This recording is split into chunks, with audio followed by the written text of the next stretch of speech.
So let's move on, I think, to optimizing therapy for hormone receptor positive breast cancer. We really did have some discussion here already about the use of LHRH agonists. I think we've kind of covered that.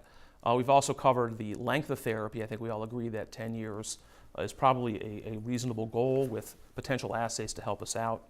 But let's really turn now, I think, to metastatic breast cancer. And I think the first question is really, what's your frontline treatment for that? And I'll start with Ruth. Say a woman comes in, say she's 60, she'd never had aromatase inhibitor therapy or any therapy, just comes with de novo cancer, predominantly bone metastases, maybe one or two lymph node metastases, say in the hilar lymph nodes.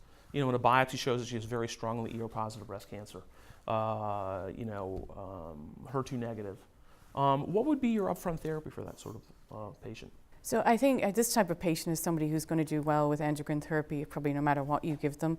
This is also somebody I think that fits into that group that may benefit from the combined ER blockade with fulvestrant and anastrozole, so I might consider that for that patient. But I would be fine with single agent endocrine therapy. There is going to be some data from this meeting looking at fulvestrant versus anastrozole showing a survival advantage, so that could be a nice option. I think the issue with the combination of fulvestrant and anastrozole is a whole issue of crossover and what happens to them afterwards, so I'm not absolutely wedded to that.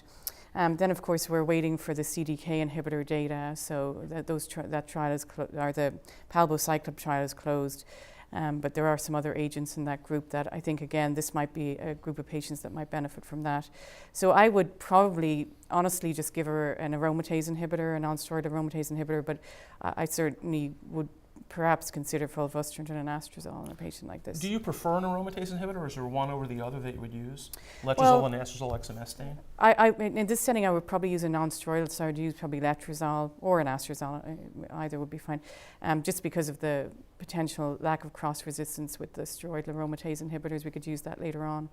And before we get to the CDK4 inhibitors, because we have an expert sitting here, and we'll talk about that in a minute, and he's looking around.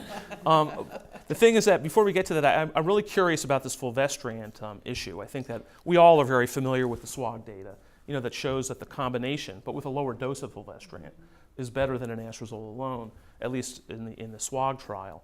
Do people say now that we have 500 milligrams of fulvestrant, Lee, we don't really need to use combinations now? I don't think we know, and there's also a negative trial with the combination, so it's not clear.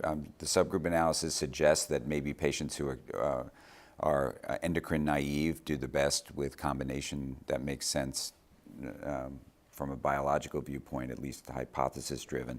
So I think those patients are consideration, and maybe patients who need a more of a response, since the response rates were higher.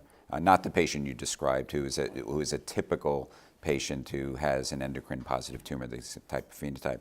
One point I want to make, though, is that increasingly I am biopsying patients at first relapse because of the potential change in phenotype, and seeing that 10 or 20% of the time, to my surprise. So does anybody, I agree with biopsying. I think it's a great idea for research purposes and for other purposes as change of phenotype.